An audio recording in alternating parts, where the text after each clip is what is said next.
Assalamu alaikum. I hope you can see.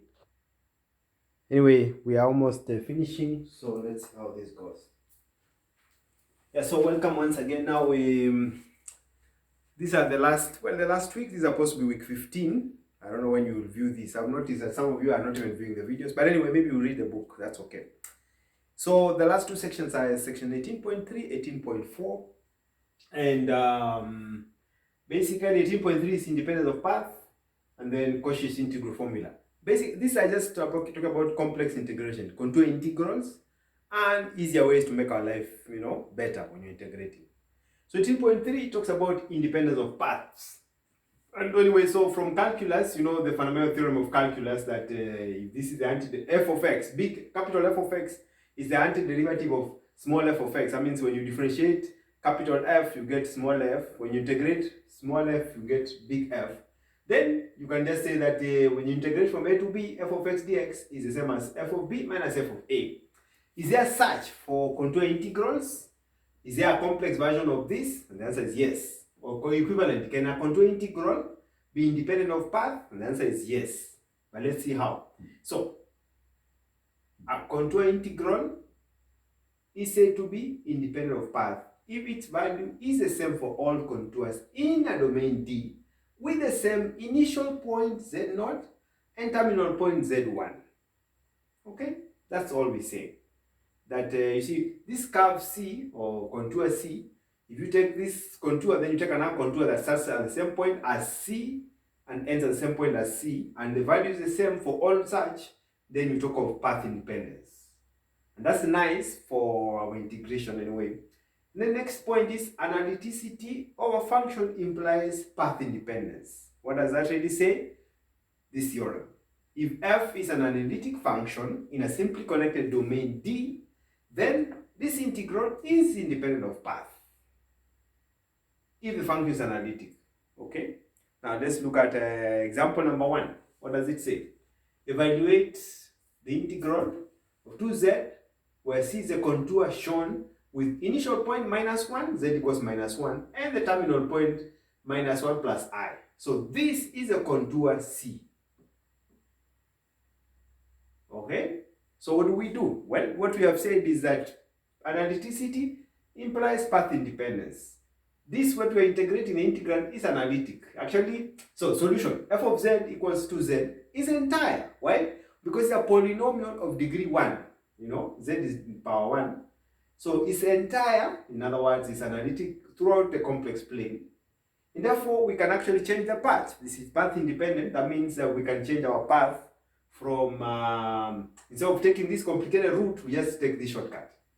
So instead of integrating along C, this will be the same as integrating along C1. Okay? So, and what is C1? Well, C1 is this straight line. This line is parallel to this line. This is x equals 0. This is x equals -1. The value of x is -1. And then the value of y will be, y runs from 0 to 1. Okay? So basically C1 is a straight line, x equals -1, y runs from 0 to 1. And so we have our z as usual, which is algebraic, is x plus iy x plus iy. So x is -1, so x equals -1 plus iy. So this is z equals this. You differentiate, this z will be, you differentiate with respect to y, you get I dy.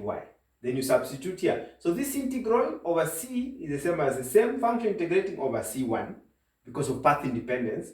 And so the integration will just be, you treat this as a parameter. So you're integrating from 0 to 1 to z. What is 2z? It's just z multiplied by 2 is -2 plus 2iy times dz. dz is I dy. So when you integrate, you just do the usual thing you normally use to integrate, and then you end up with this value. Finish, Harris. Okay? Fine. Now I've gone back. Next, antiderivatives, what you call antiderivatives. A contour integral that is independent of path can be written as integrated from the terminal point, no, the initial point to the terminal point. And now we have a definition. Let me see whether I have a pointer. Usually I used to have something to point. Let's see what I used to point. Well, unfortunately I don't have. It has disappeared. But anyway, fine. No problem. we just say that, so suppose f is a continuous function in a domain D. If there exists a function capital F such that when you differentiate this big F, you get small f, then this big F is called an antiderivative of f. And then we can talk of the fundamental theorem of contour integrals. What does it say? Suppose that f is continuous in a domain D, and the capital F is the antiderivative of f. That means when you differentiate this, you get this. When you integrate this, you get that. In D, then for any contour C in D, with initial point Z0 and terminal point Z1, this integral is the same as integrating from the initial to the terminal point, and this will be f of Z1 minus f of Z0. Example, actually it turns out example number 2 is the same example you did as number 1, only that now you're using antiderivative. So integrate this along the contour we had from minus 1 to minus 1 plus I. So we just substitute the intervals minus 1 to minus 1 plus I, 2z dz.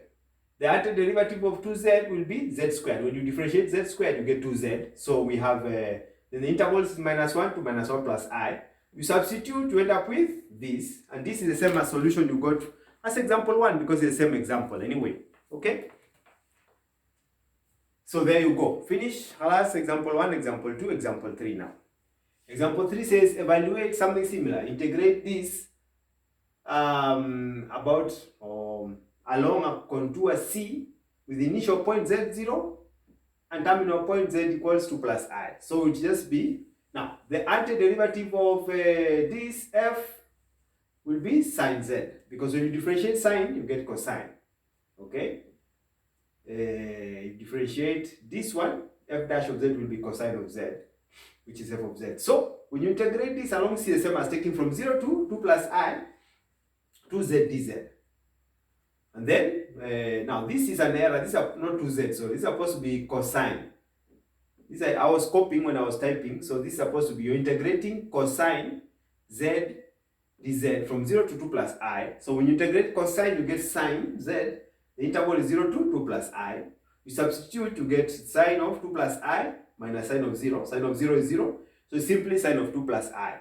This you can use a formula you got for getting sine, cosine, basically trigonometric values of complex numbers. Okay? This is section 17.7. So you use a formula and then you plug in, you use your calculator, you get the values there. Let's finish. Example number 4 talks about something similar.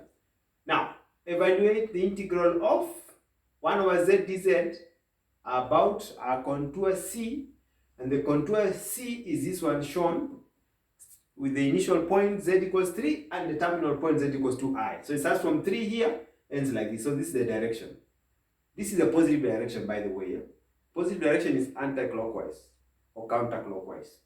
So solution, now we need to define something. Notice the x-axis, which is the real axis, and the imaginary axis are not included. As you can see, this is deliberate. For what reason? So the domain where we'll be integrating, where we'll pick our curve, the domain where our curve lives is this one. X, which is the real part, is greater than 0. It does not include 0. And the imaginary, or the y, which is the imaginary part of z, is greater than 0. So it's basically the domain is this one, where C sits. Why is that useful? Because in this case, d dz of ln of z equals 1 over z. Why? Because if we included, if we had included this and this, it means 0 is in the domain, and in that case, the derivative or the antiderivative will not exist. At z equals 0, we do not have that antiderivative. Okay?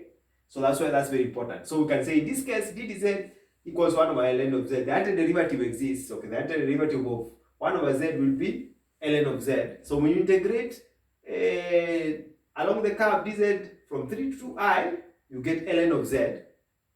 And then the interval is from 3 to 2I. And then now you have ln of 2I minus ln of 3. Now here you have taken you back again to that section where you're dealing with logarithm and principal logarithm of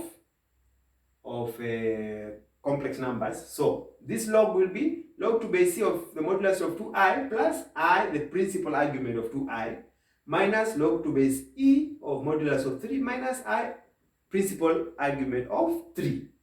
Well, this is simply 2 log to base e of 2 plus, what's the principle, the argument of 2i, remember 2i is here in this axis. Well, actually, this is nice. This axis means that when you start from here counting angle-wise, you go 90 degrees. So this pi over 2, actually this shows you. And then for 3, well, it's here is at 0. So this is 0. And so you have this. Log minus log is just, you divide, and then you can leave it like this, so you can find the value, exact value. If you leave here and here is the same, I'll give you the same marks, okay? In case you don't have a calculator, hopefully you will have one. Okay, ladies and gentlemen, that concludes 18.3. I think there's still time to go to the next section, which is 18.4, or you want us to do 18.4 on its own? Its own video, perhaps. Cauchy integral formula. There are only, well, actually 2. So let's stop there so the video is not so long, then we can have another video, and then that's it. So see you shortly for the last video, and then we'll be enjoying, we say the semester will end very soon, inshallah.